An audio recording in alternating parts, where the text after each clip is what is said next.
And hello, everybody. Welcome to another Trader Tip from TradeSmart University with the Trade for a Living series. Today, we're going to address a question on indicators. What are indicators good for? So let me give you a quick overview. We're going to talk about the real use of indicators. You know, there's a lot of myths out there about what indicators are used for. So we're going to talk about the real use of indicators, and then we're going to talk briefly about selecting your indicators. So let me start with a question. What if I told you I have the perfect indicator for you, and it will always tell you when to buy and when to sell? What would you say? Most people would say, sign me up. I've been looking for it. But here's what you should say. You should run. If you hear somebody say they've got the perfect indicator, you should be very cautious because it does not exist. And that is the giant myth that is out there. There's a myth that says that there's a perfect indicator and it will solve all of your problems if you just find it. In fact, I get emails related to this all the time. I get emails saying, hey, during this time period, which indicator is going to work the best? Well, the answer is that is the wrong question. You're asking the wrong question, so you can get the wrong answer. People are always looking for the perfect indicator, almost like it's the Holy Grail, and it's not out there. So let's talk about the real nature of indicators. Whenever we talk about indicators, it is really important. If you're going to be a successful trader, you've got to understand the real nature of them. And indicators are really nothing more than gauges. And I always use this metaphor because most people understand the metaphor of driving in an automobile. If you drive a car, you're going to have certain gauges. You got your speedometer, you got your gas gauge, you got your tachometer, you got all these ometers that are in your car. These are the gauges. And so the question I want to ask is, do the gauges run the car?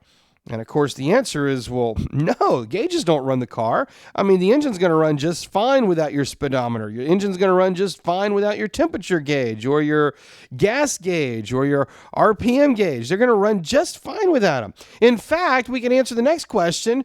Can you drive without the gauges? And we can answer it absolutely. You could jump in your car and drive from wherever you live all the way to Washington, D.C. Or maybe if you live in D.C., you may say, I'm going to drive down to Florida. The truth is, you can drive as far as you want to.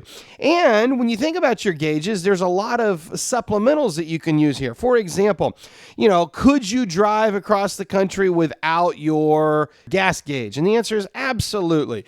You could measure your mileage. You could do all sorts of things to estimate how much fuel you have remaining. Now, would it be annoying? It would be really annoying, but you can absolutely do it. Could you jump in your car and drive across the country without your speedometer? Absolutely. Again, it would be annoying, but you could certainly do it. You could certainly drive across the country without your thermometer here. There's a lot of stuff that happens in your automobile and you certainly don't need the gauges for. It just makes it easier. Now, let's go a step further. If you were to think about, are these gauges providing an indication or a warning? What are they providing? Well, you're going to realize that these gauges give different levels of emergency. For example, if you look at your speedometer and, maybe you think you're going 80, but you look at it and you're like, oh my goodness, sure enough, I'm going 110. Is that a problem? It's a problem, but all you need to do is slow down a little bit and you just keep going, right? If you look at your RPM gauge, for example, and you see, oh my goodness, I'm way over here in the red in the 7 and 8 numbers here. Is that a problem? Yeah, it's a problem, but all you need to do is let up off the accelerator and, maybe shift gears, and this is a problem that is easy to solve. Now, if you look at your gas gauge and you notice that, well, my gas is run a little empty here. I'm all the way down here on E. Well, that's a problem, but it's not an emergency. You just say, okay, I need to pull over and get some gas. What if you were to see your thermostat over here and it's not sitting down here where it's supposed to, but it's all the way up here on H? That is an emergency. And each of these, while they're important to recognize, they have differing levels of importance, especially in terms of, how fast you have to react to each of them. Again, if your gas is running out, well, you can make it to the next exit. You can probably make it 2 or 3 exits and you'll be fine. If your car's overheating here, your thermometer's overheating, well, that is a problem. You do not want to go to the next exit. You want to pull over immediately because you could do serious damage to your engine. Guess what? The gauges in the stock market are very similar. Gauges when you're trading have different scales of importance. And so whenever we think about what the nature of indicators are just gauges. That's all they're doing. They're not driving the market.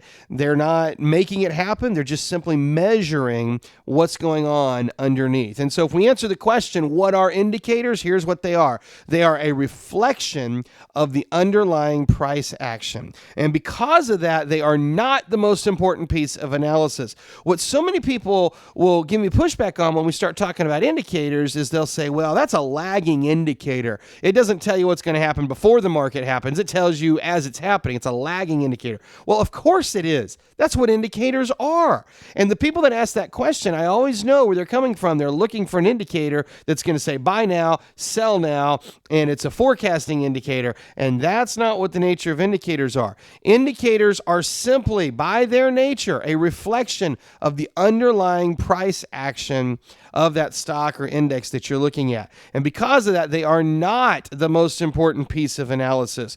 What they are is they should be used to supplement the rest of your analysis. And if you're not familiar with a good analysis process, I teach a 5-step process. I call it the 5 steps of trade confirmation. And indicators are one of the 5 steps, but in and of themselves, they are not complete. So what should we use indicators for? Well, here we go. You ready? We're going to use them for 2 things. Number 1, to confirm what you already knew about the stock, and that is typically what we're looking to do.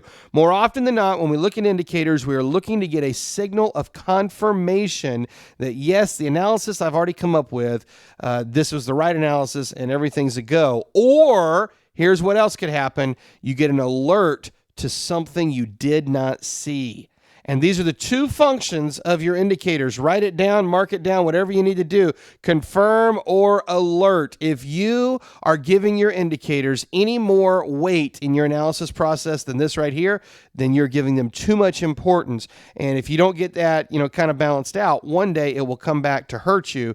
Good professional traders understand this reality. And again, it's very much like your automobile. If you see, for example, your thermostat in your car, and most of the time it's down on cool, great. That's confirming what you already knew. Your engine is running great. There's no problems. But if you suddenly look down and the thermostat is all the way up on red and it's overheating, that's an alert. It's warning you of something you did not see before you looked at the indicator. And so that's what the real nature of indicators are. So with that in mind, and with that as kind of a setup for you here, let's talk about selecting your indicators. I suggest a handful of indicators, and I specifically think that they need to cover some specific functions. Number 1, trend identification. Indicators are very beneficial in helping you identify the trend, and so we've got some indicators that we use for that. Number 2, you need to identify overbought, oversold levels, and number 3, you really need to be able to identify divergences when they are occurring. Those are the little alerts. They're kind of like your car overheating. Divergence in the stock market is one of those indications that you need to be able to see because that's an alert of something that's going on. So which ones do I recommend and which ones do I use? Well, here at TradeSmart, technically we have several that we can work with and that we look at, but there's a handful that I use for the majority of my analysis. And it starts with my moving averages. I use the averages for my trend confirmation. So to address that subject of trend confirmation, I use the averages. You can also use Bollinger Bands for trend confirmation. You can also use, for example, your Ichimoku clouds. There's a few other tools you can use for trend confirmation, but moving averages are by far my favorite for identifying the trend. The next set of averages, or next set of indicators that I use are what I call the 3 oscillators. They are stochastics, RSI, and MACD. Stochastics, RSI, and MACD, and together they give me a really good view of the oscillations that are happening and kind of the momentum that's happening there in the market. And then finally, I do look at the Bollinger Bands. I use that as an additional confirmation, and sometimes I get some specific signals from that. And then, of course, the ADX indicator, which again I use just kind of as some additional confirmation. Now, you don't have to use all of these. I choose to most of the time. This is a very full set of indicators, and you can simplify that. If you're day trading, I would definitely simplify that. For swing trading, you have a little bit more time to look at your trade, and so it doesn't take any time to roll through all of these indicators really fast. And so I do that for most of my swing trades, and these are the indicators that I personally work with and that I use. Now, that answers the question of what are indicators used for and what are they really good for. So if you want to learn more, what can you do? Well, there's a couple of choices you have. Number one, you can just watch some more of these trader tips. I'll be talking a lot more about indicators, various indicators, and some of the specifics related to those, as well as other little trading tips, of course. And if you want to expedite it just a little bit, well, why not head over to TradeSmart University and check out the all-access membership to all of our training. You can learn all about indicators. You get access to hundreds of hours of training, all pre-recorded, all on demand, available for you at a very inexpensive and affordable monthly price, all available over at tradesmartu.com. So go ahead, head over to www.tradesmartu.com and check it out. And until we meet again, I wish a very happy trading to all of you.